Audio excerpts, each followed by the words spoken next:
Line अगर। Hello बच्चों, तो कैसे हैं आप लोग? लास्ट लेक्चर में मैंने आपको डाइपोल की वजह से इलेक्ट्रिक फील्ड कैलकुलेट करना सिखाया था। Correct answer 1:3 is a correct answer. 1:3 is correct answer. ये आपका आंसर हो। समझ में आया आपको? 1:3 इज करेक्ट आंसर। नेक्स्ट देखिए साहब, a charge Q escaped at the corner of a cube. अब थोड़ा सा मजा वाला सवाल आ रहा है। देखो बेटा, अपने को सवाल करना पड़ेगा। सिर्फ कंसेप्ट पढ़ा देने से मैं तुम्हें flux is equal to Q by epsilon nought करा दूं तो क्या सारे सवाल तुम अपने आप कर लेते? आसान नहीं है। और तू जाके देख ले कोई भी टॉपिक, ये फ्लक्स की ही बात कर लो, फ्लक्स की बात कर लो, चलो फ्लक्स की ही बात कर लो और घूम के भटक के देख लो, कहीं भी किसी ने भी इतने इलस्ट्रेशन करा दिए होंगे तो बताना, इतने इलस्ट्रेशन करा दिए होंगे तो बताना। और समझने की कोशिश करो बेटा, जो भी शेड्यूल फॉलो करते हुए यहां तक आ गया है ना, वो बहुत ज्यादा कॉन्फिडेंट और रफ्तार में आ गया। क्यों भाई? क्योंकि अभी भी एग्जाम का नोटिफिकेशन नहीं आया यार। एग्जाम कब होगा? हो सकता है जून लास्ट और जुलाई में हो। तो कितना समय है सर अभी से? मार्च, अप्रैल, मई, जून, 4 महीना है। लेकिन आपका सिलेबस तो अप्रैल तक खत्म हो जाएगा। हम 12th में इंटर कर चुके हैं, इलेक्ट्रोस्टैट भी खत्म होने वाला है। तो फटाफट अगर मैं टॉपिक और फॉर्मूला पढ़ा देता, तो टॉपिक और फॉर्मूला तो बेटा किताबों में भी है, XYZ हर जगह बताया जा रहा है। तो टॉपिक, फॉर्मूला का चार्ट, डेरिवेशन तो हर जगह है ना। हम यहाँ पे क्यों आए हैं कि हम पहले कंसेप्ट को फील करें, फॉर्मूले को विजुअलाइज करें, फिर फॉर्मूले पे 10 सवाल करें और 10 सवाल करने में समय लगेगा। समझ में आया कि नहीं है? देखो मैंने कितने वेरिएशन करा दिए तुमको। Charge Q escaped at the corner of a cube. ये capital Q charge corner of the cube पे रखा है मैंने। Then flux passing through the दो surface not touching the charges. सुनो, एक क्यूब से जो फ्लक्स पास करेगा वो करेगा क्यू बाई 8 एप्सिलॉन नॉट। ये मैंने समझा दिया है। अब इससे 6 फेज हैं, लेकिन जिसके कांटेक्ट में रखा है ये वाले फेज से फ्लक्स पास करेगा 0, इस वाले फेज से भी फ्लक्स पास करेगा 0, और पीछे का जो फेज आएगा उससे भी फ्लक्स पास करेगा 0। और 3 फेज एग्जैक्टली इसके अपोजिट तरफ होंगे। देखो थोड़ा फील करो, यहां पे समझो। यहां पे मान लो चार्ज रखा है मैंने, तो इस चार्ज से ये जो फील्ड लाइंस बनेगा, इससे फ्लक्स बोलो 0। इस यहां पे चार्ज है तो इसके प्लेन में फील्ड लाइंस जाएगा, वहां से फ्लक्स 0, यहां से भी फ्लक्स 0। तो 1 2 3 इसके डायरेक्ट कांटेक्ट में है। ये ऐसे देखो, यहां पे चार्ज रखने का मतलब यही हो गया ना कि इस फेज मतलब इस स्क्वायर प्लेट के कॉर्नर पे चार्ज है, तो इस स्क्वायर प्लेट से फ्लक्स 0 पास करेगा। यहां पे चार्ज रखा तो इससे भी 0 पास करेगा, यहां पे चार्ज रखा 0 पास करेगा। और यहां से ये वाला फेज से फ्लक्स पास करेगा, नीचे वाला फेज से करेगा और इधर वाले फेज से करेगा। तो 3 ऐसे फेज है, उससे करेगा और सिमेट्रिक करेगा।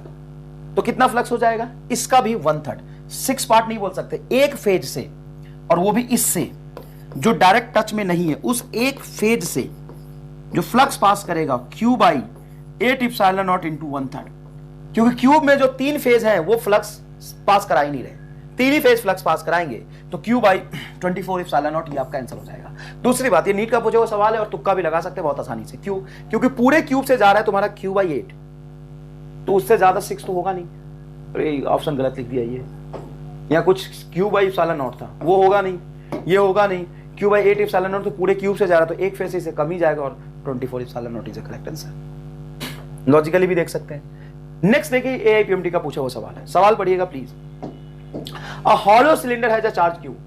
A hollow cylinder has a charge q coulomb within it. If us is the electric, us नहीं पे phi बकलोल, कोई बात नहीं, मुझे पता है phi होगा। If phi is the electric flux in unit of volumetric associated with the curved surface B से curved surface से, if phi is the electric flux in unit volt meter. Volt meter भी flux का unit होता है, मैं समझाऊंगा जब मैं वोल्ट समझाऊंगा, पोटेंशियल समझा दूंगा तो बता दूंगा। देखो फ्लक्स इज इक्वल टू होता है आपका E इनटू एरिया, और E होता है बेटा V/L, और एरिया मतलब 2 लेंथ, लेंथ से एक लेंथ कटेगा तो मीटर बचेगा, और V है तुम्हारा वोल्ट, तो वोल्ट इंटू मीटर। फ्लक्स का एक यूनिट वोल्ट इंटू मीटर भी होता है। यहाँ पे कहीं चार्ज रखा है Q, charge Q coulomb within it. इससे कर्व्ड सरफेस से फ्लक्स 5 पास कर रहा है, इस कर्व्ड सरफेस से 5 फ्लक्स पास कर रहा। देखो ये सिलेंडर है, मैं बता देता हूँ। देखिए सिलेंडर कल मान लो, ऐसे मान लो ये सिलेंडर है, ऐसे ना। देखो अब यही सिलेंडर मिला तो अपन क्या करें, ये सिलेंडर है, और सिलेंडर में क्या किया कि चार्ज लिया और इसके सेंटर पे रख दिया, यहाँ पे इसके सेंटर पे चार्ज रख दिया। तो इस सिलेंडर में टोटल फ्लक्स जो पास करेगा पूरे सिलेंडर से, वो कितना करेगा? तो पूरे सिलेंडर से फ्लक्स पास करेगा Q बाई एप्सिलॉन नॉट। पूरे सिलेंडर से जो फ्लक्स पास करेगा Q बाई एप्सिलॉन नॉट करेगा। लेकिन इस पूरे सिलेंडर में 3 सरफेस है। कौन कौन से? तो देखना यहां पे ढंग से समझो। एक है तुम्हारा ये कर्व्ड सरफेस, देखो ये कर्व्ड, एक है ये प्लेन और एक है दूसरा ये प्लेन। देखो भाई, एक ये प्लेन हुआ, एक ये प्लेन हुआ और एक कर्व्ड हुआ, तो 3 हिस्सा है। और जिसमें से 2 प्लेनर वाला हिस्सा आइडेंटिकल है। तो आप लिख सकते हैं कि टोटल फ्लक्स को अपन 3 भाग में बांटेंगे। 2 भाग तो हो गया प्लेनर वाला और 1 पार्ट हो गया आपका कर्व्ड वाला, और that is equal to Q by epsilon not. तो कर्व्ड से अपने को फाई दिया है, तो फाई को उधर ले जाएंगे अपन। फाई को उधर ले जाएंगे तो flux passing through the planar area is equal to Q by epsilon not.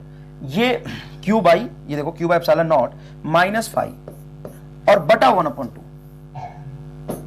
क्योंकि 2 इंटू प्लेन बराबर ये फ्लक्स आएगा। अरे टोटल फ्लक्स में से कर्व्ड का माइनस कर दूंगा, टोटल फ्लक्स में से कर्व्ड का माइनस कर दिया तो बचा ये दोनों प्लेन से फ्लक्स पास करने वाला। तो एक प्लेन से कितना जाएगा? इतना जाएगा।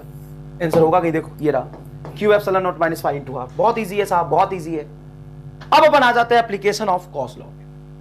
तो गॉसियन सरफेस भी कभी कभी पूछ देते हैं कि पॉइंट चार्ज का गॉसियन सरफेस कैसा होगा, लाइन चार्ज का गॉसियन सरफेस कैसा होगा, तो गॉसियन सरफेस पूछ लेते हैं। तो सवाल हमने फ्लक्स में देखो पिछले क्लास से ही सवाल कराते आ रहा हूं मैं, तो करना यार, कर, पूछा जाता है, सीखना पड़ेगा, बिना किए हुए नहीं होगा। अब आप कहते फॉर्मूला बता दो बस। आंखों में स्ट्रेन हो रहा है साहब, आंखों में दर्द हो रहा है, नहीं तो मैं तो आंख बंद करके पढ़ा रहा हूं ना, मैं तो आंख बंद करके पढ़ा रहा हूं, मैं तो खोल के पढ़ाता ही नहीं। तो सर आप 1 ही घंटे तो पढ़ा, तो नहीं भाई, मैं 6 घंटे लेक्चर रिकॉर्ड करता हूं। मेरा रोज का लेक्चर जो रिकॉर्ड होता है ना, वो 5 से 6 घंटे इसी लाइट में देखता हूं मैं, पहली बात। और 6 घंटे लेक्चर रिकॉर्ड करने के लिए तो ऐसा तो है नहीं कि 6 घंटे आके खड़ा हो जाऊंगा। 6 घंटे लेक्चर रिकॉर्ड करने के लिए, पीपीटी प्रिपेयर कराने के लिए मैं रोज 15 घंटे काम करता हूं। 6 घंटे का रिकॉर्डिंग तैयार करने के लिए ना बेटा 10 घंटे 8 घंटे तो रिकॉर्डिंग में लगता है। 3 बैच पढ़ा रहा हूं और तुमको लेक्चर जाता है 2.25 घंटे का, 2 घंटे का, पौने 2 घंटे, 1 आवर 45 मिनट का, 3 बैच और थोड़े बहुत कुछ काम होते हैं, इतने तो रिकॉर्डिंग में टाइम लगता है। रिकॉर्डिंग करने के लिए 8 घंटे मैं बोर्ड पे खड़ा रहता हूं, इसी लाइट में खड़ा रहता हूं, तो मैं तो आंख बंद करके पढ़ाता हूं, मैं तो आंख खोल ही नहीं रहा। और दूसरी बात, क्या मैंने ये सोच लिया है कि मुझे ये 4 महीना बहुत पढ़ाना है, उसके बाद पढ़ाना छोड़ दूंगा? मेरा इंटेंशन और फर्क समझना तुम्हारे और मेरे में। क्या मैंने ऐसा सोचा है कि बस इसी 4 महीने पढ़ाना है, उसके बाद मैं पढ़ाना छोड़ दूंगा? नहीं भाई, मुझे तो अगले साल फिर से लगातार 6-7 घंटे तक इसी लाइट में पढ़ाना है, ये कहीं पढ़ाना है, कुछ भी करना है, मुझे मतलब सिर्फ पढ़ाने से। तो अगले साल भी पढ़ाना है, उसके अगले साल भी पढ़ाना है, तो मैं इतना मेहनत करते हुए भी यही रह जाऊंगा। और तू इतना मेहनत कर लेगा तो कॉलेज में जाएगा। एकदम अखंड अखंड बकलोल है क्या? इतना बड़ा बकलोल है क्या तू? सब समझ ही नहीं आता हमें कुछ, एकदम गधा है तू। तो बात बता कि तुम्हें डॉक्टर बनना है तो तुम आधे घंटे का, 1 घंटे का या 1.25 घंटे का लेक्चर देख के अगर डॉक्टर बन सकते हो, तो 16 लाख बच्चे हैं जो 1.5 घंटे लेक्चर देख रहे हैं। 16 लाख बच्चे हैं साहब जो 6 घंटे पढ़ रहे हैं। उसमें से 10 लाख बच्चा तो 8 घंटे पढ़ रहा होगा, उसमें से 5 लाख बच्चा तो 11 घंटे पढ़ रहा होगा। तो इन सब से आपको ज्यादा पढ़ना है। अब जब भी डिमोटिवेट होते हैं, मन नहीं करता है पढ़ने का, कंसिस्टेंसी मेंटेन नहीं करता, तो ये याद करिए ना कि साहब कहीं ना कहीं दूसरा आदमी है जो बैठ के पढ़ रहा है। सिलेक्शन की नंबर आएगी तो भैया उसका होगा, तुम्हारा नहीं होगा। और जब तुम्हें पता है कि बस यही 4 महीने, अगर ये 4 महीने आंख बंद करके, आंखों में स्ट्रेन लेके, बॉडी में पेन लेके, दिमाग भारी करके निकाल लिया, अच्छे से पढ़ लिया, तो मेडिकल कॉलेज में जाओगे और जीवन के मजे लोगे। मैं ये नहीं कह रहा कि मैं बहुत मेहनत कर रहा हूं, मैं तुम्हें ये कहना चाहता हूं कि मैं भी 8-6 घंटे इसी लाइफ में पढ़ाता हूं। मैं आंख बंद करके तो नहीं पढ़ता, मेरी आंखों में स्ट्रेन होता होगा, मेरी बॉडी भी पेन करती है, और तुम जानते हो कि मैं पढ़ा रहा हूं यहाँ पे, तो मैं ये मान के नहीं पढ़ा रहा कि मैं लेक्चर रिकॉर्ड कर रहा हूं और कंटेंट धीरे धीरे डिलीवर कर रहा हूं। मैं कूद कूद के पढ़ा रहा हूं यहाँ पे, मैं मान के पढ़ा रहा हूं कि तुम मेरे सामने हो। तो साहब अगर ऐसा है तो रिजल्ट किसको क्या मिलेगा? इतना पेन लेके किसको क्या मिलेगा? तो साहब इतना पेन लेके हमें कुछ नहीं मिलेगा, हम तो फिर से अगले साल भी इतना ही पेन लेंगे, उससे अगले साल भी इतना ही पेन लेंगे, यहीं पे खड़े मिलेंगे, कभी आना तो तुम्हें यही मिलेंगे, हम कहीं नहीं जाएंगे। जाएगा कौन? तो आप जाएंगे। कॉलेज में कौन जाएगा? तो आप जाएंगे। इसका फल, इसका रिवार्ड, मेहनत का पेन का रिवार्ड किसको सबसे ज्यादा मिलेगा, कौन मेहनत से उबर जाएगा, किसका मेहनत खत्म हो जाएगा, किसको मेहनत का फल मिल जाएगा, सब कुछ आपका है साहब, सब कुछ आपका है। 4 महीने बाद आप कॉलेज में होंगे, 4 महीने बाद आपका लाइफ चेंज होगा, 4 महीने बाद आप मजे करेंगे, 4 महीने बाद हम यही पढ़ाते रह जाएंगे, हमारा कुछ नहीं, हम तो यही करेंगे ना साहब, क्या करें, किस्मत ही ऐसा लेके आए हैं, यही कूदते रह जाएंगे, चिल्लाते रह जाएंगे। गला तुम्हारा तो आंख में स्ट्रेन आता है ना, हमारे गले में, आंख में, दिमाग में, हर जगह स्ट्रेन ही स्ट्रेन है। तो पढ़ना छोड़ दे, डिसाइड कर ले, नहीं होगा तेरे से, तेरे बस का नहीं है, छोड़ दे, और नहीं तो स्ट्रेन लेके पढ़ ले, और मेरे सामने ऐसी बातें नहीं आनी चाहिए। चलो देखो इधर, electric field due two point charge, तो पॉइंट चार्ज की वजह से इलेक्ट्रिक फील्ड तो हम निकाल चुके हैं साहब। तो अब कौन सा इलेक्ट्रिक फील्ड, अब गॉस लॉ से निकालेंगे, पहले कूलम्ब्स लॉ से निकाला था। तो गॉस लॉ से मान लीजिए पॉइंट चार्ज है प्लस क्यू, इससे मुझे इलेक्ट्रिक फील्ड इसी स्मॉल आर डिस्टेंस में निकालना है। तो सबसे पहले इलेक्ट्रिक फील्ड निकालने का तरीका होता है कि क्लोज गॉसियन सरफेस बनाते हैं। क्लोज गॉसियन सरफेस क्या मैं ऐसा बना सकता हूं, अरे यार एक तो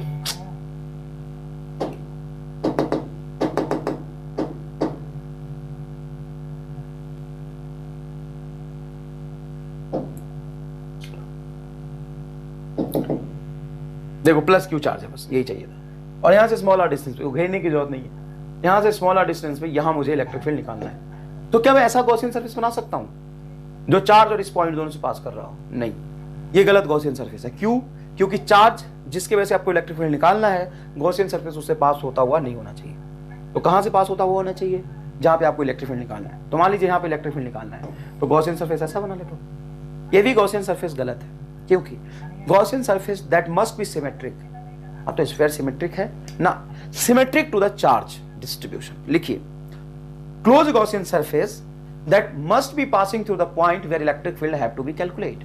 लिखो इसको, Gaussian surface must be passing through the point where electric field have to be calculate, first number. Second one, Gaussian surface must be symmetric to the charge distribution. तो साहब ये चार्ज डिस्ट्रीब्यूशन से सिमेट्रिक नहीं है, charge distribution से symmetric Gaussian surface ये बनेगा, थोड़ा और बड़ा बनेगा, ये बनेगा। इस चार्ज डिस्ट्रीब्यूशन से सिमेट्रिक गॉसियन सरफेस ये बनेगा। अब इस चार्ज डिस्ट्रीब्यूशन से सिमेट्रिक गॉसियन सरफेस अगर आप देखें तो उस पॉइंट से पास कर रहा जहां पे इलेक्ट्रिक फील्ड निकालना है, ठीक है। Third point, at all the point electric field must be constant at all the surface of Gaussian surface, at all the point of Gaussian surface. लिखो, at all the point of Gaussian surface electric field must be constant. तो इस plus Q charge से किसी भी are distance पे जाएंगे, sphere का radius he are हो गया, तो हर जगह इलेक्ट्रिक फील्ड का मैग्नीट्यूड कांस्टेंट है, मैग्नीट्यूड कांस्टेंट है ना। तो magnitude of electric field must B same at all point of the Gaussian surface. ठीक है सर, एकदम बोर्ड की तरह पढ़ा रहे हो बेटा, कंसेप्ट सीखना जरूरी है। थर्ड लिखो, angle between area vector and Gaussian surface, area angle between area vector and electric field, angle between area vector and electric field must B 0, 90 और 180, मस्ट बी 0, 90 और 180, यही 3 एंगल होना चाहिए। इसके अलावा कोई भी एंगल होगा तो गॉस लॉ वैलिड होगा, एप्लीकेबल नहीं होगा। गॉस लॉ वैलिड होगा बट एप्लीकेबल नहीं होगा। तो चलिए साहब यहां पे देखिए, यहां पे छोटा सा एरिया कट करो डीए और अप्लाई कर दो गॉस लॉ। तो close integration of E dot D A बराबर Q in by epsilon naught, Q in by epsilon not. तो आप कहेंगे साहब इसको थोड़ा पास पास ही लिख लेते हैं, काहे दूर जाएं, अरे काहे घबराए, यहां पे लिख लेते हैं close integration of E dot D A is equal to Q in by epsilon nought. अब साहब ध्यान से देखें, तो यहां पे इलेक्ट्रिक फील्ड हर जगह कांस्टेंट है, तो इसको इंटीग्रेशन से बाहर निकाल सकते हैं। और यही वो बात है जो गॉस लॉ को एप्लीकेबल बनाता है और इजी बनाता है। क्योंकि तुमने पहले ही बोला इलेक्ट्रिक फील्ड हर जगह सेम होना चाहिए, तो इलेक्ट्रिक फील्ड सेम होना चाहिए तो इंटीग्रेशन से बाहर निकाल लेगा, और जैसे इंटीग्रेशन से बाहर निकलेगा तो गॉस लॉ का एप्लीकेशन बड़ा आसान हो गया। इंटीग्रेशन अब बचा ही क्या, एरिया का, और पूरे एरिया स्फीयर का एरिया क्या होगा 4 पाई स्मॉल आर स्क्वायर। तो साहब ये हो जाएगा तुम्हारा E into 4 pi small R square बराबर क्यू इन टोटल कितना है प्लस क्यू बटा एप्सिलॉन नॉट। ये 4 पाई नीचे आके एप्सिलॉन नॉट से के बन जाएगा, आर स्क्वायर नीचे, इलेक्ट्रिक फील्ड आ जाएगा आपका के क्यू बटा आर स्क्वायर। ये बड़ा ही आसान था यार, और इलेक्ट्रिक फील्ड जैसा हमें उम्मीद था वैसा ही आया है। अगर इलेक्ट्रिक फील्ड वर्सेस डिस्टेंस का ग्राफ बनाया जाए तो ऐसा बनेगा। और ये क्या था बेटा, ये था इमेजिनरी गॉसियन सरफेस। ऐसा नहीं है कि तुम्हें गोला लेके आना है, मान लिया है तुमने, गॉसियन सरफेस, ये इमेजिनरी गॉसियन सरफेस है। ऐसा नहीं कि सच में तू गोला लेके घूम रहा है, जहां पे इलेक्ट्रिक फील्ड निकालना है वहां पे गोला को चिपका दिया, वाह साहब। अरे गोला लेके घूम रहा था क्या? नहीं, गोला बनाया है, इमेजिनरी बनाया। अब मान लो एक हॉलो स्फीयर लिया या कंडक्टिंग सॉलिड स्फीयर लिया, एक ही बात होता है। हॉलो स्फीयर लूं या कंडक्टिंग सॉलिड स्फीयर लूं, एक ही बात होता है। Electric field due to hollow non conducting, solid hollow conducting. Hollow के लिए सॉलिड लो, सॉरी कंडक्टिंग के लिए सॉलिड लो, हॉलो लो, एक ही बात है। क्योंकि कंडक्टिंग सॉलिड स्फीयर पे चार्ज दोगे तो भी सरफेस पे रहेगा, हॉलो स्फीयर पे चार्ज दोगे तो भी सरफेस पे रहेगा, और इसका रेडियस होगा साहब r। अब इससे आपको पता है ग्रेविटेशनल फील्ड भी अपन ने निकाला था, इसका गॉसियन सरफेस पॉइंट चार्ज के लिए स्फेरिकल बनाया था, और हॉलो स्फीयर के लिए भी गॉसियन सरफेस स्फेरिकल बनाएंगे। यहां पे स्फेरिकल बनाएंगे तो पूरा क्यू चार्ज इस स्फीयर के अंदर ही इनक्लोज्ड हो जाएगा, और इस पूरे का एरिया लिखेंगे तो इलेक्ट्रिक फील्ड कांस्टेंट बाहर, एरिया आ जाएगा 4πr²। तो इससे कहीं भी आउटसाइड रीजन में जाके अगर आप यहां पे इलेक्ट्रिक फील्ड लिखते हैं ई आउट तो आएगा k⁴ अच्छा सर ई सरफेस क्या आएगा? तो सरफेस में इलेक्ट्रिक फील्ड आएगा k⁴R²। सर अंदर में क्या आएगा? तो अंदर में इलेक्ट्रिक फील्ड 0 है, क्योंकि यहां पे गॉसियन सरफेस बनाओगे तो एरिया तो होगा, लेकिन इलेक्ट्रिक फील्ड लाइंस अंदर बना ही नहीं है। टोटल इनक्लोज चार्ज अंदर क्या हो जाएगा? 0। तो अंदर में इलेक्ट्रिक फील्ड क्या आ जाएगा? इनसाइड में इनसाइड अंदर में इलेक्ट्रिक फील्ड आ जाएगा आपका 0। तो इलेक्ट्रिक फील्ड वर्सेस अगर डिस्टेंस का ग्राफ बनाया जाए तो साहब ग्राफ शुरू ही होता है सरफेस से, और वो रेक्टेंगुलर हाइपरबोलिक पॉइंट चार्ज जैसा बनता है। तो हॉलो स्फीयर का इलेक्ट्रिक फील्ड पॉइंट चार्ज जैसा होता है बाहर में, और अंदर में होता ही नहीं। हॉलो स्फीयर के सरफेस पे चार्ज दो दोगे तो उसके लिए इलेक्ट्रिक फील्ड पॉइंट चार्ज जैसा होगा बाहर में, और अंदर में इलेक्ट्रिक फील्ड होगा ही नहीं। अंदर में साहब इलेक्ट्रिक फील्ड होगा ही नहीं। क्या आपको ये कहानी समझ आई अच्छे से? नेक्स्ट देखिए, अब तुम्हारा electric field inside non conducting solid sphere. Electric field inside non conducting solid sphere, non conducting solid sphere नहीं बनाऊंगा ऐसा, क्योंकि ये बहुत बेकार लग रहा है, थोड़ा छोटा और अच्छा बनाऊंगा। चल ठीक है, दो हो गया क्या? मिटा दिया। अब इस पे चार्ज डिस्ट्रीब्यूटेड है आपका खूब सारा, प्लस मान। अब इलेक्ट्रिक फील्ड इनसाइड कंडक्टिंग नहीं है, ये कैसा है? Non conducting, uniformly charge sphere. मतलब चार्ज सिर्फ सरफेस पे नहीं है साहब चार्ज सिर्फ सरफेस पे नहीं है, कहीं नहीं, सरफेस हर जगह है, सॉरी चार्ज हर जगह है। अब चार्ज हर जगह हो या ना हो, यहां पे कैपिटल R रेडियस का स्फीयर से स्मॉल r डिस्टेंस पे जाके यहां पे इलेक्ट्रिक फील्ड निकालेंगे outside the region. Electric field कहां निकालेंगे? Outside the region. Total charge कितना दिया है? Plus Q. टोटल चार्ज कितना दिया है? प्लस क्यू दिया है। इस प्लस क्यू की वजह से जब अपन इलेक्ट्रिक फील्ड निकालेंगे, प्लस क्यू की वजह से अपन जब यहां पे इलेक्ट्रिक फील्ड निकालेंगे तो कितना होगा? तो गॉसियन सरफेस बनाना पड़ेगा। कैसा गॉसियन सरफेस बनाएंगे? सॉलिड स्फीयर के लिए हॉलो स्फीयर बनाएंगे, बड़ा सा यहां से पास करता हुआ कुछ ऐसा गॉसियन, कुछ ऐसे गॉसियन सरफेस बनाएंगे, कुछ ऐसा गॉसियन सरफेस बनाएंगे। ले भाई ले, यहां से पास करता हुआ ऐसा ही तो बनेगा सिमेट्रिक। अब बड़ा ही बनाना पड़ेगा, ऐसा सिमेट्रिक बनेगा। फिर आप इसकी वजह से ये टोटल इंक्लोज एरिया देखेंगे तो 4πr² हो जाएगा। स्मॉल r रेडियस का गॉसियन सरफेस माना है, और उसके अंदर इनक्लोज चार्ज क्या होगा? क्यू होगा। तो आपको ये फील आना चाहिए कि ये सिंपल यहां पे इलेक्ट्रिक फील्ड हो जाएगा K⁻Q × स्मॉल r²। मैंने आपको पहले भी बताया, बाहर से देखने पे सारा सबका एक ही जैसा दिखता है। बाहर से देखने पे तुम्हें चार्ज डिस्ट्रीब्यूशन सारे स्फीयर एक ही जैसा दिखेगा। किसी भी तुम स्फीयर को देख रहे हो, तुम बाहर से देख रहे हो, दूर से देख रहे हो, तो दूर से, बाहर से, डिस्टेंस से, आउटसाइड रीजन से अंदर जाके नहीं देख रहे, तुम अंदर झांक के नहीं देख रहे, बाहर से देख रहे हो, तो तुम्हें सब एक ही जैसा दिखता है। अलग अलग दिखता है क्या तुम्हें? सब एक ही जैसा दिखता है। अलग कब दिखता है? जब तुम असल में अंदर जाके देखो।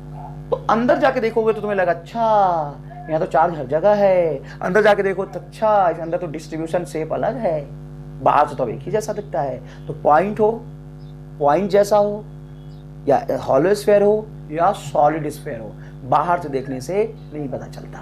बाहर से सब एक ही जैसा लगता है, तो बाहर से सबका एक ही बिहेवियर होता है। सबका जो इफेक्ट होता है, सब की वजह से जो इफेक्ट होता है बाहर में एक ही जैसा होता है। तो बाहर भी इलेक्ट्रिक फील्ड सिंपल होगा आपका के क्यू बटा आर स्क्वायर। सरफेस पे भी यही होगा, सरफेस पे भी यही होगा के क्यू बटा कैपिटल आर स्क्वायर। अब मैं तुम्हें एक एम आर स्टार बताता हूं जबरदस्त, और अभी आगे बताता जाऊंगा एक बहुत ही बढ़िया चीज।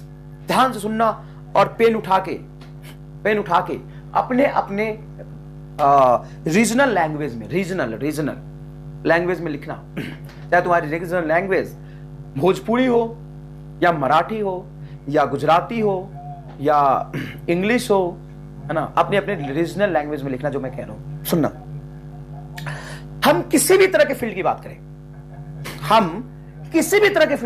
कोई भी फील्ड, कौन सा field, gravitational field, electrostatic field, magnetic field, induce electric field, induce magnetic field, 5 तरह का। सुन मेरी बात, बहुत जबरदस्त चीज बता रहा हूं, दिमाग में घुस जाएगा। ग्रेविटेशन फील्ड हो या इलेक्ट्रोस्टैटिक फील्ड हो या मैग्नेटिक फील्ड हो या इंड्यूस इलेक्ट्रिक फील्ड हो या इंड्यूस मैग्नेटिक फील्ड हो, आगे पढ़ेंगे। ये तो इलेक्ट्रोस्टैट शुरू हुआ है अभी, आप भी जानते हो, पढ़े लिखे बच्चे हो। इलेक्ट्रोस्टैट तो शुरू हुआ है अभी क्या पढ़ेंगे, इलेक्ट्रिक फील्ड, क्या पढ़ेंगे मैग्नेटिक फील्ड, क्या पढ़ेंगे ग्रेविटेशनल फील्ड, क्या पढ़ेंगे induce electric field, induce magnetic field, चाहे कोई सा भी फील्ड हो। सॉलिड के अंदर जाएंगे अपन, अगर जैसे solid sphere, solid cylinder, solid plate, इसके अंदर जाके देखेगा ना, इसके अंदर में कहीं इलेक्ट्रिक फील्ड देखेगा ना, ये थिक सॉलिड इनफाइनाइट प्लेट हो गया, इसके अंदर में फील्ड देखेगा, गोले के अंदर फील्ड दिखेगा। देख इधर, सॉलिड कहां गया, आधा ही दिख रहा, समझना जरूरी है, थोड़ा बहुत बड़ी बात बता रहा हूं, सारा समस्या ही खत्म कर दूंगा। ये सॉलिड है, इसके अंदर फील्ड देखो, या ये सिलेंडर है, इसके अंदर फील्ड देखो। कौन सा फील्ड देखे सर, कोई सा भी देखो, तुम्हारे पे कौन रोक लगा लेगा, कोई सा भी देखो, जैसा देखना है देखो, अंदर जाके देखो, अच्छे से देखो, और जब अच्छे से देखोगे तो फिर तुम्हें लगेगा चाहे कोई सा भी फील्ड देखा हमने, सारा ही डिस्टेंस के प्रोपोर्शनल होता है। क्या बात कर दी, अरे एकदम सही बात कर दी। चाहे ग्रेविटेशनल फील्ड देखो, चाहे इलेक्ट्रोस्टैटिक फील्ड देखो या मैग्नेटिक फील्ड देखो, सॉलिड के अंदर, अब कैसा सॉलिड होगा, सॉलिड स्फीयर हो, सॉलिड सिलेंडर हो या थिक प्लेट हो, कुछ भी हो, सॉलिड होना चाहिए अंदर से। अगर अंदर से सॉलिड है तो जाके देखोगे, क्या देखोगे, कैसा भी फील्ड देखोगे, तुमको अंदर में डायरेक्टली प्रोपोर्शनल टू आर दिखाई देगा। मतलब यहां से जाके तुम्हें इलेक्ट्रिक देखना है, मैग्नेटिक देखना है, ग्रेविटेशनल देखना है, that field must be proportional to R. And obvious ही बात है, चार्ज जितना ज्यादा होगा फील्ड ज्यादा होगा। तो इनसाइड रीजन में जो इलेक्ट्रिक फील्ड आता है, वो साहब आता है के क्यू स्मॉल आर। लेकिन डायमेंशनली तो गलत हो जाएगा, क्योंकि के क्यू स्मॉल आर बटा कैपिटल आर स्क्वायर लिखेंगे तो के क्यू बटा 2r आना चाहिए इलेक्ट्रिक फील्ड का डायमेंशन, इसलिए नीचे लिखते हैं अपन आर क्यूब। हो गया बेटा, अब क्या ड्राइव करना इसमें, बोर्ड तो तुम देना नहीं है, यही फील्ड आएगा। और यहां से आप समझिए कि अगर चार्ज डेंसिटी रो है, रो को लिखेंगे टोटल चार्ज अपन volume 4/3 pi R cube, 4/3 pi R cube. यहां पे जब अपन लिखेंगे इसको तो आपको यह महसूस होगा कि rho is equal to charge upon 4/3 pi R cube में। यहां पे क्यू को रो के टर्म्स में लिखे तो ये आ जाएगा आपका रो r by 3 एप्सिलॉन नॉट। ये करके देख लीजिए, यहां से भी देखिए कांस्टेंट है, electric field is directly proportional to small r, that's it, खत्म कहानी, कोई खास बात नहीं। तो समझ आया क्या कहा मैंने। किसी भी तरह का सॉलिड के अंदर जाके फील्ड देखोगे ना तो डायरेक्टली प्रोपोर्शनल टू आर आएगा। और ये याद रखो, फिर डायमेंशन मैच करा दो, जीवन में मजे करोगे बेटा, मजे करोगे, अरे दादा मजे आ जाएंगे। सिर्फ इतना करो तुम, डायरेक्टली प्रोपोर्शनल टू आर करो और डायमेंशन मैच करा दो, ठीक है। अब देखो ऊपर डिस्टेंस आ गया तो नीचे 3 डिस्टेंस आना ही चाहिए, और डिस्टेंस कौन देगा, रेडियस। इतना इतना इतना आसान तो मैंने कभी नहीं सुना, मुझे पढ़ाते हुए खुद ही समझ आया, मुझे खुद ही मजा आ रहा है, क्या बात बता दी मैंने। एक बात बता, मैं तुम्हें कह रहा कि सॉलिड के अंदर जाओगे तो यहां से स्मॉल आर डिस्टेंस में electric field proportional to R होगा, और प्रोपोर्शनल टू चार्ज होगा, के तो ऊपर आएगा ही, लेकिन डायमेंशन होना चाहिए के क्यू बाई नीचे डिस्टेंस का क्यू, सॉरी स्क्वायर। तो ऊपर डिस्टेंस लिख दोगे तो डायमेंशन गड़बड़ हो रहा है, तो नीचे हमें 3 डिस्टेंस लिखना पड़ेगा, तभी 2 डिस्टेंस कट के आएगा। और 3 डिस्टेंस में क्या लिख लूंगा, कैपिटल आर ही आएगा, और क्या आ जाएगा डिस्टेंस में, तो कैपिटल आर का क्यू इलेक्ट्रिक फील्ड ही आ गया। तो समझ आया EMR स्टार, और समझ आया EMR स्टार का पावर ऑफ EMR स्टार। अब आओ और जबरदस्त पावर दिखाऊंगा, ये ऐसी चीज जो दुनिया में ना तो कहीं देखी गई है और ना ही कभी सुनी गई है, ऐसी चीज बता दूंगा। बता दो क्या, चल बता दो। Electric field inside cavity of solid पर, चलो कैविटी ऑफ सॉलिड पर बताता हूँ। पहले लाइन चार्ज के इलेक्ट्रिक फील्ड में जबरदस्त चीज मैं बताने वाला हूं, तो चलो एक बार बता ही देता हूं। चल देख, electric field due to line charge, electric field due to line charge, infinitely line charge है, यहाँ पे charge plus plus plus plus plus plus plus है। तो क्या ये इनफाइनाइट लाइन चार्ज के लिए गॉसियन सरफेस बनाएंगे तो कैसा बनेगा? गोला बनाए क्या? गोला बना दे गोला, तो गोला सिमेट्रिक नहीं होगा। क्यों सिमेट्रिक नहीं होगा? चार्ज डिस्ट्रीब्यूशन से सिमेट्रिसिटी कहाँ दिखा रहा है? सरफेस से अलग अलग है ना। और यहाँ पे इलेक्ट्रिक फील्ड ऐसा होता है, तो इलेक्ट्रिक फील्ड यहाँ पे सरफेस एरिया से 90 डिग्री का एंगल भी नहीं बना रहा है, मतलब हमें मजा नहीं आएगा ये काम करने में। तो यहाँ पे गॉसियन सरफेस इमेजिनरी ही क्यों ना है, उसको अलग तरह से इमेजिन करना पड़ेगा। एक लाइन चार्ज के लिए गॉसियन सरफेस ऑफ स्फीयर नहीं मान सकते, एक लाइन चार्ज के लिए गॉसियन सरफेस ऑफ स्फीयर नहीं मान सकते, इसलिए हमने गॉसियन सरफेस यहाँ पे सिलेंड्रिकल माना है। ये गॉसियन सरफेस आएगा। और जब तुम इलेक्ट्रिक फील्ड बनाओगे तो इस लाइन चार्ज की वजह से ऐसे इलेक्ट्रिक फील्ड बनता है, ऐसा इलेक्ट्रिक फील्ड बनता है, ठीक है, ऐसा इस तरफ भी आएगा। तो यहाँ पे सिलेंडर में हमेशा 3 सरफेस अपन लेते हैं, एक कर्व्ड 2 प्लेन। इस प्लेन सरफेस का कोई काम नहीं, क्योंकि इलेक्ट्रिक फील्ड इस प्लेन के अलोंग है, मतलब एरिया से परपेंडिकुलर है, या एरिया से परपेंडिकुलर, यहाँ एरिया वेक्टर के इलेक्ट्रिक फील्ड पैरेलल आएगा। तो यहाँ पे आप close integration of E dot D लगा लीजिए। तो इलेक्ट्रिक फील्ड आपको पता है कि लीनियर चार्ज डेंसिटी लैम्डा है, सॉल्व करके आ जाएगा। E इज इक्वल टू, बोल बोल भाई क्या चाहिए? E is equal to 2k lambda by are.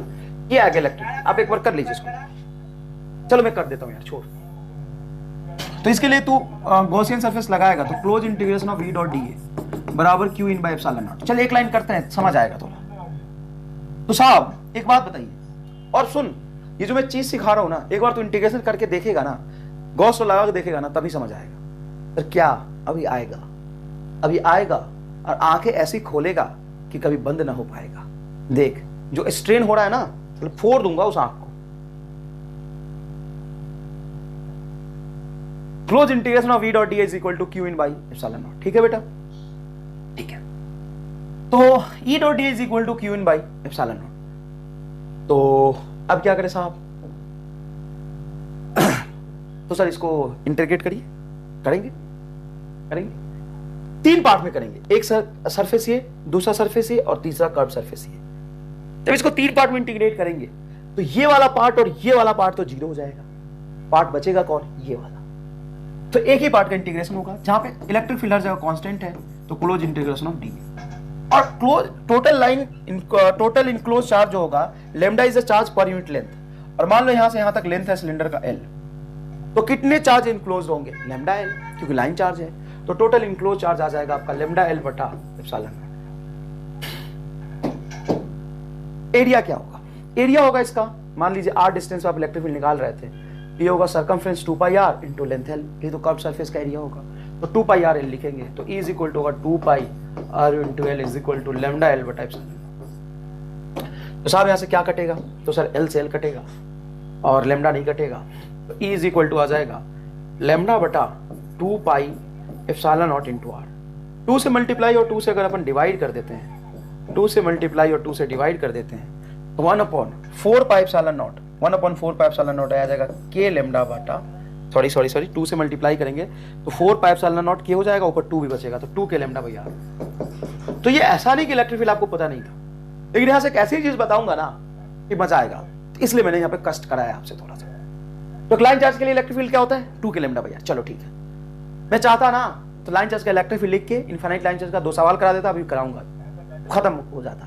लेकिन मैं तुम्हें एकदम आउट ऑफ द बॉक्स लेके जाना चाहता हूं, ऐसी चीज जो जाके तो दुनिया को सिखाएगा, तो दुनिया कहेगी अरे कहां से लाया बे, कहां से निकाल के लाया इसको, हम क्यों नहीं सोच पाए ऐसा, ये कहेगी बेटा दुनिया।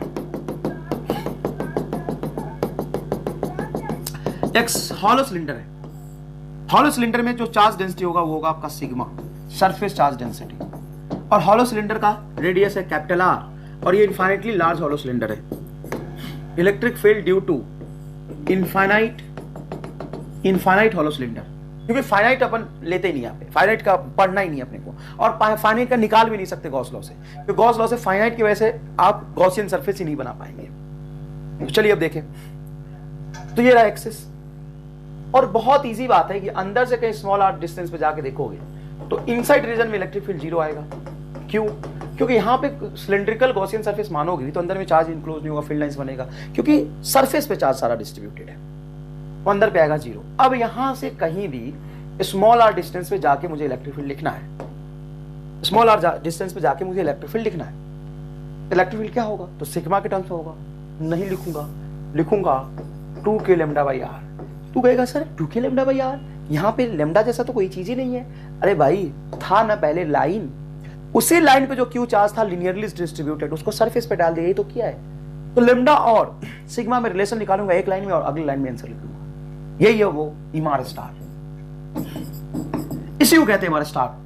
भाई इस क्रैश कोर्स से जो बाहर की दुनिया है ना, वो भैया पागल हो रही।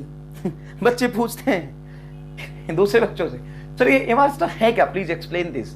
No one can explain this, what is this MR star. वो तो भैया संघर्ष के बाद ही किसी को समझ आएगा। अब किसी को ये चीज समझाएंगे उसको नहीं आएगा, अगर उसने संघर्ष नहीं किया हमारे साथ, नहीं से नहीं आएगा समझने, है ना। चलिए देखिए मोक्ष मिलेगा और महामोक्ष मिलेगा, देखिएगा ध्यान से, बहुत जबरदस्त चीज बता रहा हूं, सुनना। जो भी गॉसियन सरफेस अपन मानते थे ऐसा, है ना, तो यहां से पास होता हुआ गॉसियन सरफेस मानेंगे, इस पॉइंट से पास होता हुआ, तो एल लेंथ पे जो चार्ज पहले आता था वही आया है इस कंप्लीट एरिया पे। तो एल लेंथ पे जो क्यू चार्ज आता वो लेमडा एल आता, और एरिया पे क्या आएगा? तो एरिया पे आएगा सिग्मा इंटू इसका एरिया, सिग्मा इंटू इसका एरिया। तो एरिया किसका लेंगे अपन? एक मिनट सॉरी एक गलत चीज ले लिया आपने, सुनो बताता हूं, एक्साइटमेंट नहीं जा रहा, सुनो। इसी पे तो चार्ज डिस्ट्रीब्यूटेड है ना, यहां से यहां तक सरफेस पे, तो इसी सरफेस का जो कैपिटल आर का सिलेंडर होगा, यहां पे सरफेस पे, सिलेंड्रिकल सरफेस पे चार्ज डिस्ट्रीब्यूटेड है। एल लेंथ पे अगर लाइन चार्ज मान के लिखे तो लेमडा इंटू एल होता, उसी चार्ज को सरफेस पे रख दिया है तो सिग्मा इंटू इसका एरिया लिख दो। एरिया क्या होगा? तो ये कैपिटल आर है तो ये सर्कमफ्रेंस हो गया 2 पाई आर इंटू एल, तो sigma into 2 pi R into L. ये लिखना तो बड़ा आसान है यार। हाँ तो आंसर ही आ गया ना, देख इधर सुन इधर, ये एल से एल कटी, lambda is equal to sigma 2 pi R, लिख दे, आंसर आ गया। क्या बात कर रहा हूं? लिख 2 के की वैल्यू क्या होता है? 2 पाई एप्सिलॉन नॉट, ये तो 2 पाई एप्सिलॉन नॉट होता है ना, इनटू आर, और लेमडा की वैल्यू लिखो सिग्मा 2 पाई कैपिटल आर। देखो लेमडा इज इक्वल टू होगा sigma 2 pi capital R, L से एल कट गया है, आंसर आ गया। आगे जो कट रहा है तो 2 पाई से ये 4 पाई कटेगा, तो 2 ऊपर में 4 कट गया, तो आंसर आ गया तेरा सिग्मा कैपिटल आर बटा एप्सिलॉन नॉट स्मॉलर, ये आंसर है। बताओ मजा आया कि नहीं है? क्या किया? कुछ नहीं किया बे। और ये चीज तुम्हें निकालने की भी जरूरत नहीं, ऐसे समझो कि चार्ज लाइन होता तो एल लेंथ में आता लेमडा एल, लेकिन वहां एल लेंथ में एरिया बना, उस पे चार्ज रखा है, तो उसी एरिया पे चार्ज कितना आएगा? तो 2 pi R circumference, 2 pi R circumference को एल से मल्टीप्लाई कर दो, एरिया आ गया। सरफेस चार्ज डेंसिटी क्या होता है? चार्ज पर यूनिट एरिया, तो टोटल एरिया से मल्टीप्लाई कर दे तो ये आ गया टोटल चार्ज। और इसको जैसे मैंने लेमडा की जगह पे रखा, अगली लाइन में आंसर आ गया। काहे लगाऊं? Gauss law. हो गया, खत्म हो गया, ये आता है। अब इसको थोड़ा और एनालाइज करना चाहते हो तो यहां पे 3 पार्ट बनेंगे। ये आउटसाइड रीजन में तुम्हारा बनेगा सिग्मा कैपिटल आर बटा एप्सिलॉन नॉट। अब रामलाल देख इधर, आउटसाइड रीजन में बनेगा sigma capital R epsilon nought small R, और अंदर में जो बनेगा, इनसाइड में जो बनेगा वो होगा 0, और सरफेस पे जो बनेगा उसमें कैपिटल आर को स्मॉल आर रख दोगे तो सिग्मा अपन एप्सिलॉन नॉट। लेकिन जो भी बनेगा उसको एक और इमार स्टार लगा के वेरीफाई करो, और वो इमार स्टार है तुम्हारा डायमेंशन। चाहे किसी का भी इलेक्ट्रिक फील्ड निकाल, डायमेंशनली जब तक वेरीफाई नहीं करेगा तब तक मजा नहीं आएगा। तो सुन, बाहर में electric field inversely proportional to distance आना चाहिए, तो एक स्मॉल आर नीचे आएगा। और सिग्मा जो तेरा है वह चार्ज बटा एरिया, तो बटा एरिया तो नीचे 2 लेंथ आ गए, तो इलेक्ट्रिक फील्ड तो डायमेंशन मैच कर गया। सिग्मा में क्या होता है? चार्ज अपॉन नीचे 2 लेंथ, तो नीचे 2 लेंथ आ गए, तो हो गया काम खत्म।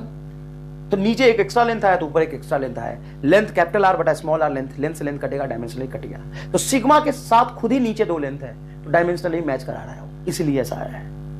अब तुम सॉलिड सिलेंडर की वजह से देखो, अगर electric field due to solid cylinder, कुछ नहीं करूंगा मैं, मुझे बहुत सारी कंसेप्ट पता है, इमार स्टार पता है, सीधा मैं आंसर विजुअलाइज करा दूंगा तुम्हें। यहां पे जाके कहीं भी तुम्हें इलेक्ट्रिक फील्ड लिखना है, चल लिख, कोई दिक्कत नहीं। तो होगा 2k लैम्डा बाई आर, बिल्कुल होगा 2k लैम्डा बाई आर। मतलब तू लिख सकता है 2k लेमडा एक्सिस से डिस्टेंस r है तो ये होगा स्मॉल r। लेकिन सर यहाँ पे तो चार्ज जो डिस्ट्रीब्यूटेड होगा वो तो वॉल्यूम में होगा। हाँ तो ना, lambda is equal to total charge q is equal to lambda into L. मान ले कि यहां से यहां तक एल लेंथ में जो चार्ज आता है q लेंथ के हिसाब से, तो ये रो के हिसाब से कितना होगा, वॉल्यूम डेंसिटी के हिसाब से चार्ज लिखोगे तो चार्ज बराबर होगा एक यूनिट वॉल्यूम में जो चार्ज है वो रो, और टोटल वॉल्यूम से मल्टीप्लाई कर दो। यहाँ पे टोटल वॉल्यूम क्या हो जाएगा इस रीजन में, इसी के पैरेलल गॉसियन सरफेस मानोगे ना, इन्फिनिटली लार्ज सिलेंडर है, तो होगा आपका area pi R square, area into length volume, सब लेंथ से लेंथ कटा, lambda is equal to rho pi R square. रख दो, ये नहीं समझ पाए क्या, सीधा रख दो। और 2 बटा के को रखो 4 pi epsilon nought into small R, है ना, क्योंकि ऊपर भी पाई आ रहा है ना, तो पाई से पाई कट जाएगा इसलिए ऐसा लिखा है। और लेमडा को लिखो रो पाई कैपिटल आर स्क्वायर, रो पाई कैपिटल आर स्क्वायर। एक एक चीज यहां से ऐसे दिखाऊंगा ना, ये 2 पाई से पाई काट और 2 से 4 काटेगा तो 2 आएगा। तो इलेक्ट्रिक फील्ड सॉलिड सिलेंडर के बाहर होता है रो कैपिटल आर स्क्वायर बटा 2 एप्सिलॉन नॉट स्मॉल आर।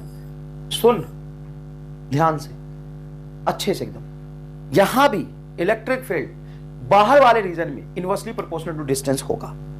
तो लाइन चार्ज की वजह से, लाइन एक इनफिनिटी लाइन चार्ज की वजह से बाहर जाओगे तो electric field inversely proportional distance आना है, तो नीचे एक आर आ गया। और तुम लिख रहे हो वॉल्यूम चार्ज डेंसिटी के टर्म्स में, तो लिखोगे वॉल्यूम, तो वॉल्यूम होगा चार्ज, लिखोगे वॉल्यूम चार्ज डेंसिटी होता है चार्ज बटा वॉल्यूम। यहां पे डायमेंशन देख, यही तेरा एमआर स्टार है, डायमेंशन देख, सोच, और तू ये सोच पाएगा ना तो तुम्हें इलेक्ट्रिक फील्ड के एक्सप्रेशन की जरूरत नहीं पड़ेगी। तू हम 4 ऑप्शन में से सही ऑप्शन टिक करेगा। समझ, रो होता है चार्ज अपॉन वॉल्यूम, वॉल्यूम में कितने लेंथ 3, और इनवर्सली प्रोपोर्शनल दिखाने के लिए एक लेंथ आएगा। मतलब अंदर में कहीं भी देखो तो electric field directly proportional to R, और बाहर में कहीं भी देखो तो electric field inversely proportional to R, line charge के लिए, हॉलो सिलेंडर के लिए और सॉलिड सिलेंडर के लिए। याद रखना बेटा, किसी भी सॉलिड रीजन के अंदर कोई सा भी फील्ड देखो डायरेक्टली प्रोपोर्शनल टू आर होता है। सही बोल रहा हूं, सॉलिड हॉलो, सॉलिड स्फीयर हो, सॉलिड सिलेंडर हो, सॉलिड प्लेट हो, उसके अंदर electric field directly proportional to R ही होता है। मैग्नेटिक फील्ड भी, ग्रेविटेशनल फील्ड भी, इंड्यूस इलेक्ट्रिक फील्ड भी, इंड्यूस मैग्नेटिक फील्ड, सब बताऊंगा, डायरेक्टली प्रोपोर्शनल टू आर होता है, और बाहर में इनवर्सली प्रोपोर्शनल टू आर। तो नीचे तो एक आर आना चाहिए था। और वॉल्यूम चार्ज डेंसिटी में होता है चार्ज अपॉन वॉल्यूम, तो नीचे 3 लेंथ और, तो गड़बड़ नहीं हो रहा, नीचे 4 लेंथ आ रहा है। हाँ सर नीचे 4 लेंथ आ रहा है, तो ऊपर इसलिए आर स्क्वायर आया है ऊपर इसलिए आर स्क्वायर आया है। सरफेस पे क्या हो जाएगा, तो साहब सरफेस पे इसी स्मॉल आर डिस्टेंस पे जो देख रहे थे वो कैपिटल आर हो जाएगा। जैसे कैपिटल आर रखोगे तो बेटा सरफेस पे जो इलेक्ट्रिक फील्ड आएगा रो कैपिटल आर बटा 2 एप्सिलॉन नॉट हो जाएगा। और सर इनसाइड, तो इनसाइड रीजन में तुम स्मॉल आर डिस्टेंस पे फील्ड निकालोगे ना तो पक्की बात है आर ऊपर आएगा, आर ऊपर आएगा, डायरेक्टली प्रोपोर्शनल टू आर होगा। और रो के टर्म्स में लिख रहे हो तो रो बटा स्मॉल आर लिख दो 2 एप्सिलॉन नॉट। क्या सही है क्या? अरे रामलाल गर्दा, एकदम जोरदार, एकदम जोरदार। कैसे? तो आंसर है ये, फील ही नहीं है, एकदम सही है। डायरेक्टली प्रोपोर्शनल टू आर हो गया तो एक डिस्टेंस ऊपर आ गया, रो में चार्ज अपन नीचे 3 डिस्टेंस, नीचे 3 ऊपर 1, तो कट के नीचे 2 आना चाहिए था, नीचे 2 आ गया। Rho R by 2 epsilon naught is the correct answer. साहब सॉलिड स्फीयर का भी आपको एकदम फील दिला दिया। नेक्स्ट है इलेक्ट्रिक फील्ड इनसाइड कैविटी। तो देखो बेटा ये सॉलिड स्फीयर है, सॉलिड स्फीयर में हर जगह चार्ज होगा।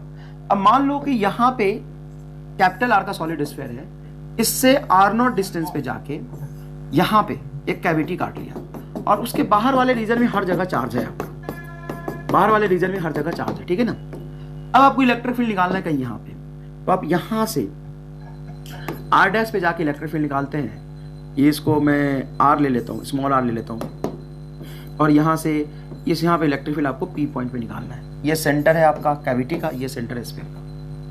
कैविटी काट के बाहर निकाल लिया, तो कैविटी में जो इलेक्ट्रिक फील्ड होगा इनसाइड कैविटी पी पॉइंट पे, वो होगा पूरे स्फीयर का इलेक्ट्रिक फील्ड। पूरे स्फीयर का इलेक्ट्रिक फील्ड क्या था, तो 3 एप्सिलॉन नॉट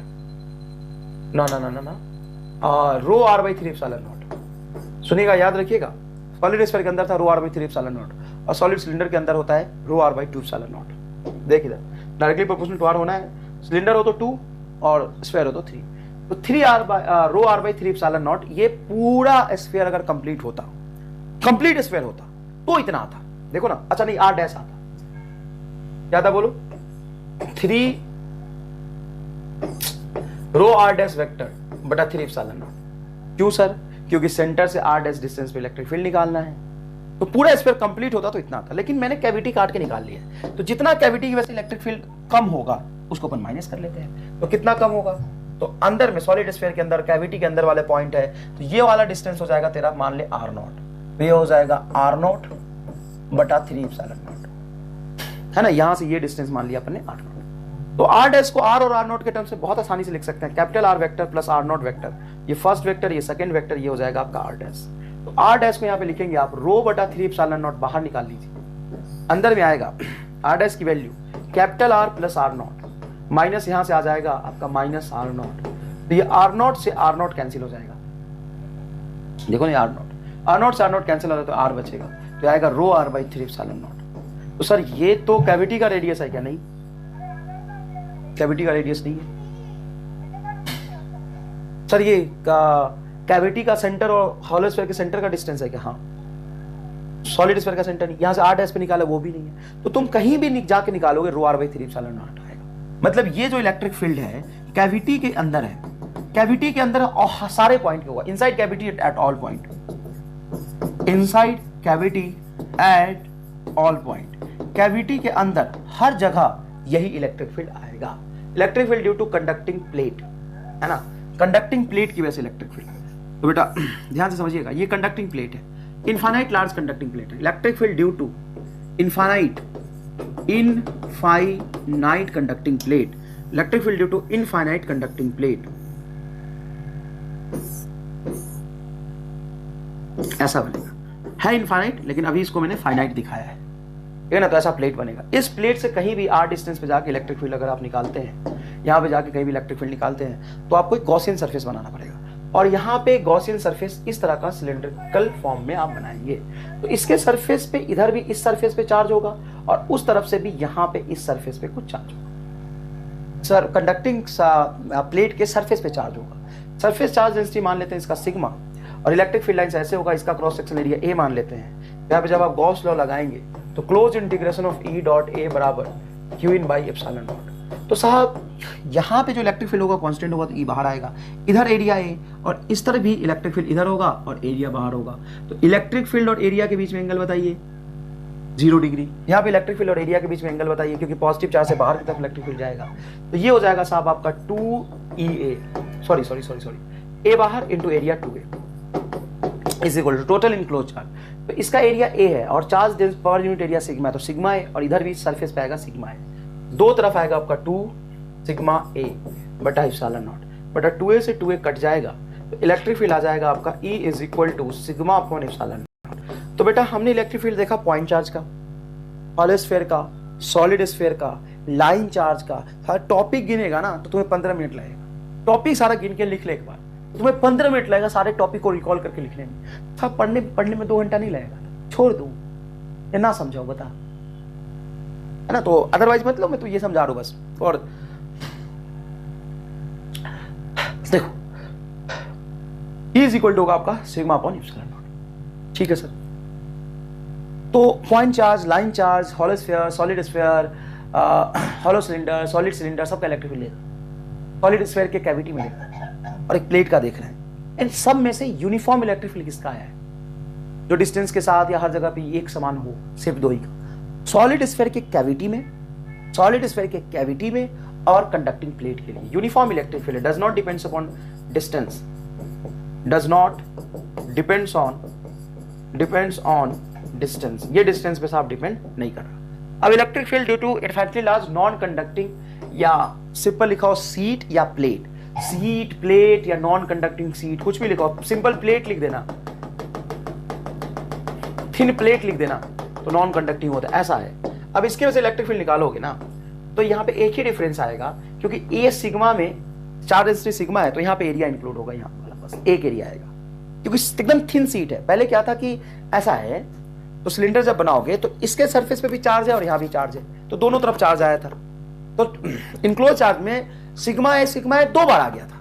लेकिन थिन सीट लोगे अगर आप, क्या लेंगे साहब, एकदम सीट लेंगे, सीट। तो इस सीट को देखो तो यहां पे एक ही तरफ ये चार्ज आएगा बस।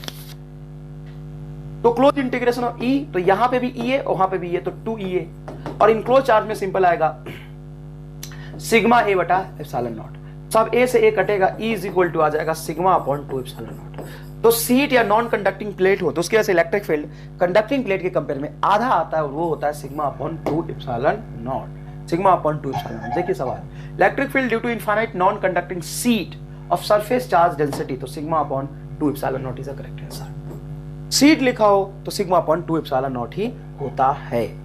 अब r is the distance measured from the center of charge cell and r its radius, then the graph which may correctly represent variation of देख distance measured from the center of charge cell मतलब hollow sphere, cell word मतलब hollow sphere। तो electric field versus distance का graph hollow sphere में अंदर में electric field 0 होता है, बाहर में आएगा तो ये गलत हो जाएगा। ये सॉलिड स्फीयर का है बेटा, देखो पहले बढ़ा फिर रेक्टेंगुलर हाइपरबोला हुआ। अब ये भी गलत है क्योंकि यहाँ पे इलेक्ट्रिक फील्ड देखो ये बता रहा है कि कांस्टेंट है, यहाँ पे ये भी गलत है। यहाँ पे इलेक्ट्रिक फील्ड असल में 0 होता है और बाहर में रेक्टेंगुलर हाइपरबोला होता है, ये सही है। नेक्स्ट देखिएगा, अब ऐसे सवाल एग्जाम में पूछे जाते हैं, कंसेप्ट बहुत बढ़िया हो तो कर सकते हैं। Electric field intensity at P and Q in the shown arrangement are in. देखो P पे इलेक्ट्रिक फील्ड देखो, यहाँ पे चार्ज देखो दिया हुआ है Q, चार्ज देख साहब यहाँ पे, अरे यार मैं तो और खराब कर दिया, चलो कोई बात नहीं। यहाँ पे चार्ज देखो क्या है, Q है। यहाँ पे इलेक्ट्रिक फील्ड देखना है, सरफेस पे Q चार्ज डिस्ट्रीब्यूटेड है, A रेडियस है, लेकिन सरफेस से बाहर यहाँ पे निकालना है। तो इलेक्ट्रिक फील्ड P पॉइंट पे होगा KQ बटा R स्क्वायर। स्मॉल Q है सर, स्मॉल Q है सर, तो KQ बटा स्मॉल R स्क्वायर, क्योंकि स्फीयर के बाहर जाके निकालोगे तो इलेक्ट्रिक फील्ड पॉइंट चार्ज जैसा ही आएगा। अब ये 3Q यहाँ है, तो इस 3Q की वजह से अंदर में इलेक्ट्रिक फील्ड 0 होगा और बाहर में यहाँ पे निकालोगे तो 2R डिस्टेंस में इलेक्ट्रिक फील्ड क्या होगा, Q पे होगा K इंटू चार्ज हो जाएगा तुम्हारा, यहाँ पे Q पॉइंट पे इलेक्ट्रिक फील्ड 3Q, यहाँ पे इलेक्ट्रिक फील्ड निकाल रहा हूं तो ये चार्ज को भी सेंटर मान लो पॉइंट चार्ज जैसा और ये चार्ज भी यहाँ पे होगा तो 4Q आ जाएगा। 4Q बटा डिस्टेंस यहाँ से होगा 2R मतलब 4R स्क्वायर, तो 4 से 4 कटेगा, ये भी आएगा तुम्हारा KQ इंटू 4 स्मॉल r का होल स्क्वायर था, KQ बाई R स्क्वायर, ऊपर भी KQ R स्क्वायर 1:1। तो बेवकूफ बनाने वाला सवाल था, लेकिन ढंग से करेंगे तो सही जवाब आप निकाल सकते हैं। एक सवाल है, consider an atom with atomic number Ze। Atom consider करिए जिसका एटॉमिक नंबर है Ze, consist of positive point charge at the centre. देख भाई सेंटर पे सारा ही प्रोटॉन का चार्ज होगा, एटॉमिक नंबर के बराबर नंबर ऑफ प्रोटॉन होता है, तो जितने प्रोटॉन है उतने इलेक्ट्रॉन होंगे न्यूट्रल एटम में, लेकिन इलेक्ट्रॉन पूरे ही वॉल्यूम में डिस्ट्रीब्यूटेड है, लेकिन पूरा का पूरा चार्ज सेंटर पे है। तो इसको दो तरह से ट्रीट करेंगे, एक पॉइंट चार्ज, एक uniformly charge distributed with in the sphere. तो यहां से कैपिटल R रेडियस का रीजन में डिस्ट्रीब्यूटेड और स्मॉल r पे जाके तुम्हें इलेक्ट्रिक फील्ड निकालना है। सीधा एक लाइन में लिखूंगा, देखना ध्यान से, पॉइंट चार्ज की वजह से जो इलेक्ट्रिक फील्ड आएगा बेटा वो होगा K को लिख लो 1/4 pi epsilon not, 4 pi epsilon not Ze बटा स्मॉल r स्क्वायर, क्योंकि तो पॉइंट चार्ज है प्रोटॉन वाला और निगेटिव चार्ज यहां से यहां तक डिस्ट्रीब्यूटेड है, तो सॉलिड स्फीयर के रीजन में डायरेक्टली प्रोपोर्शनल टू R होता है इलेक्ट्रिक फील्ड। तो निगेटिव चार्ज की वजह से लिखेंगे आप Ze चार्ज K की value 4 pi epsilon nought into small r के डायरेक्टली प्रोपोर्शनल, लेकिन नीचे 2R आना चाहिए तो नीचे हो जाएगा सिंपल R3, ये आ गया। तो यहां से कॉमन निकाल लें, Ze बटा 4 पाई एप्सिलॉन नॉट कॉमन निकाल लेगा, ये आएगा 1/r square minus small r बटा कैपिटल R3। ये आंसर ढूंढ ले, ये रहा फर्स्ट, Ze बटा 4 pi epsilon not 1/r square minus small r बटा कैपिटल R3। भाई साहब ये पॉइंट चार्ज मान के निकाल लिया और ये सॉलिड स्फीयर में डिस्ट्रीब्यूशन मान के निकाल लिया, ये हो गया ना तेरा KQ स्मॉल r बटा कैपिटल R3। एक electron is rotating infinitely positive line charge. देख एक लाइन चार्ज से स्मॉल r डिस्टेंस पे माइनस Q चार्ज को कुछ v वेलोसिटी इलेक्ट्रॉन को देके छोड़ दिया और इस तरीके दिया कि स्मॉल r के सर्कुलर पाथ पे घूमने लगा। तो कोई भी चीज जब स्मॉल r के सर्कुलर पाथ पे घूमेगा तो उस पे सेंट्रीपिटल फोर्स की जरूरत पड़ेगी mv²r, और ये कौन दे रहा है, लाइन चार्ज का फील्ड जो अंदर की तरफ सेंट्रीपिटल फोर्स का रोल प्ले करेगा QE। तो इलेक्ट्रॉन का चार्ज हो गया तो स्मॉल e और इलेक्ट्रिक फील्ड होता है 2k लैम्डा बटा स्मॉल r। तो बहुत ही जबरदस्त बात कि यहाँ पे mv²r सेंट्रीफ्यूगल फोर्स में भी नीचे r, और जो centrifugal force centripetal force electrostatic force provide कर रहा है उसके भी नीचे r, तो r से r कट गया। तो velocity does not depends upon radius, कितनी भी बड़े रेडियस में जाके तुम्हें घुमाना है वेलोसिटी की वैल्यू वही आएगी। गजब की बात है, सोच थोड़ा कर, सब कुछ अच्छे समझाया है। The given figure shows two parallel plate A and B. Charge distribution plus sigma and minus sigma respectively. Then electric field will be 0 in this region. देखो A है जिसपे प्लस क्यू चार्ज दिया, B है जिसपे minus Q charge दिया, तो बोला electric field कहां पे 0 होगा, कहां पे नॉन जीरो होगा। बेटा इसमें बच्चों को कंफ्यूजन बड़ा होता है, मैं तुम्हें बताऊंगा इमार स्टार, और इमार स्टार से क्या करना है ध्यान से सुनो। प्लस से इलेक्ट्रिक फील्ड दूर की तरफ होता है, तो एक लाइन खींच प्लस से जो इलेक्ट्रिक फील्ड दूर की तरफ जा रहा हूं, ऐसे खींच ले, है ना। यहां पे बहुत मुश्किल तरीके से लोग एक्सप्लेन करते, नहीं करना।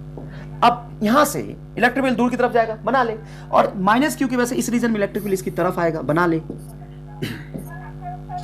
अरे भाई माइनस क्यू के लिए इलेक्ट्रिक फील्ड इसकी तरफ आएगा ना इस प्लेट से, और इधर वाली रीजन में माइनस इलेक्ट्रिक फील्ड इसकी तरफ आएगा, और इलेक्ट्रिक फील्ड डिस्टेंस पे डिपेंड करता नहीं है। इस रीजन में देखा, एक इधर एक आगे, मतलब इलेक्ट्रिक फील्ड 0। इसमें देख दोनों तरफ पैरेलल आ गया, electric field not equal to 0, और यहां पे देख इलेक्ट्रिक फील्ड 0, क्योंकि ये आ पीछे और ये आगे है। बताओ कौन सा आंसर टिक करूं? बोथ 1 and 2, मतलब 1 and 3rd रीजन में, पहले और 3rd रीजन में इलेक्ट्रिक फील्ड 0। देखना एक पीछे एक आगे है, समझ में आया? एकदम आसान तरीका, कोई दिक्कत नहीं। स्फीयर ऑफ रेडियस आ रहा है uniformly distribution of charge, uniform distribution charge है, तो सेंटर से एक्स डिस्टेंस पे electric field directly proportional to x होगा, डायरेक्टली प्रोपोर्शनल टू x होगा। बाहर वाले रीजन में यूनिफॉर्मली प्रोपोर्शनल टू x होता है, और अंदर वाले रीजन में डायरेक्टली प्रोपोर्शनल टू x होता है।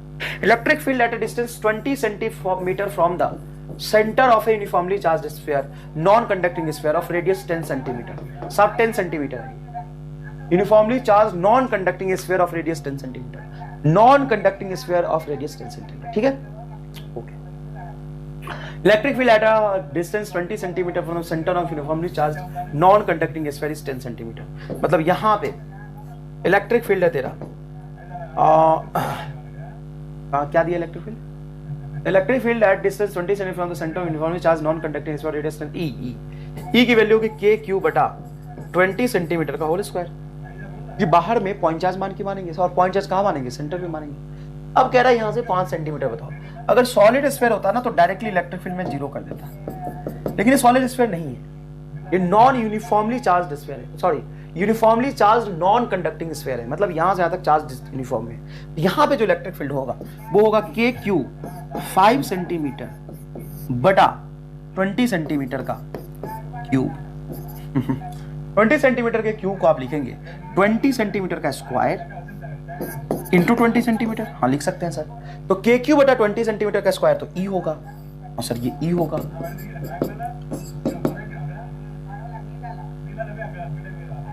और 5 बटा 20 नीचे 4 आ जाएगा, तो E res is equal to E by 4 आ रहा है। तो then at a distance 5 centimetre from the centre it will B,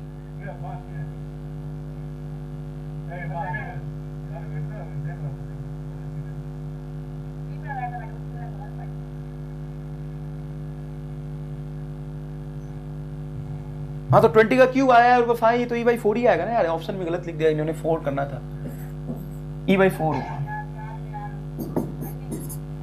अंदर में electric field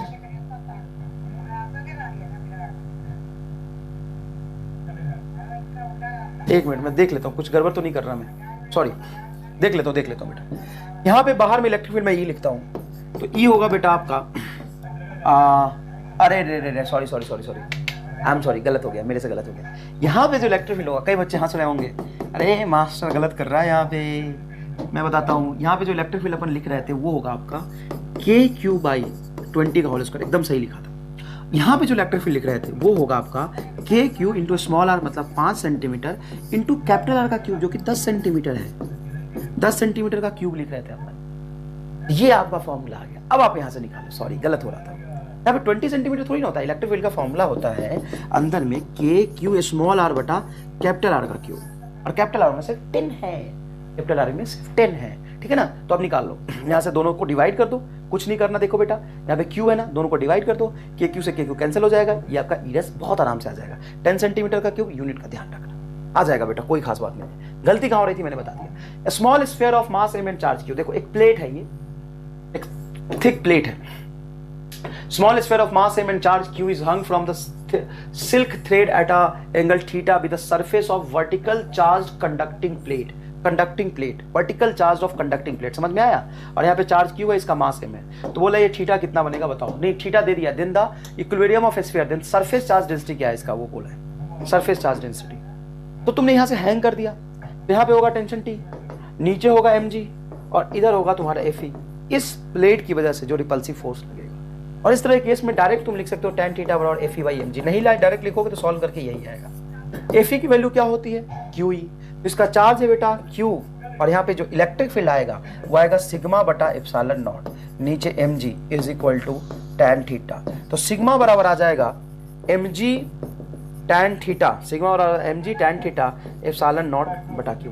mg tan theta, mg tan theta epsilon nought बटा Q फर्स्ट आंसर आएगा। कोई खास बात नहीं बे, एक थिक चार्ज सीट है, जैसे ये चार्ज सीट है, यहाँ से सिर्फ थ्रेड लगा के पॉजिटिव चार्ज लगा दी, तो पॉजिटिव चार्ज पे दो फोर्स लगेगा एक्सटर्नल, एक mg नीचे और QE बाहर। mg नीचे खींचना चाहेगा, QE बाहर खींचना चाहेगा, और रस्सी से बांध दिया तो रस्सी में टेंशन उसको बैलेंस करेगा। कोई खास बात नहीं, यहाँ पे फोर्स QE आ जाएगा, बस ये आपको समझना था। फोर्स क्या आ जाएगा?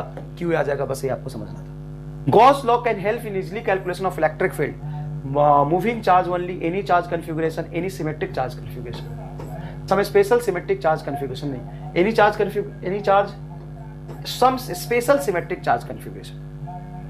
सिमेट्रिक चार्ज कन्फिगरेशन में जैसे लाइन चार्ज फाइनाइट हो तो आप गॉस लॉ वैलिड होगा लेकिन एप्लीकेबल नहीं होगा। Special symmetric charge distribution, special symmetric charge distribution. Each of two large conducting plate have one sided surface area A. ये कैपेसिटर का सवाल यहाँ आ गया, मुझे पढ़ के समझ आ गया है, कल करेंगे अपन, नेक्स्ट क्लास में करेंगे। ये देखिए, the electric field at a distance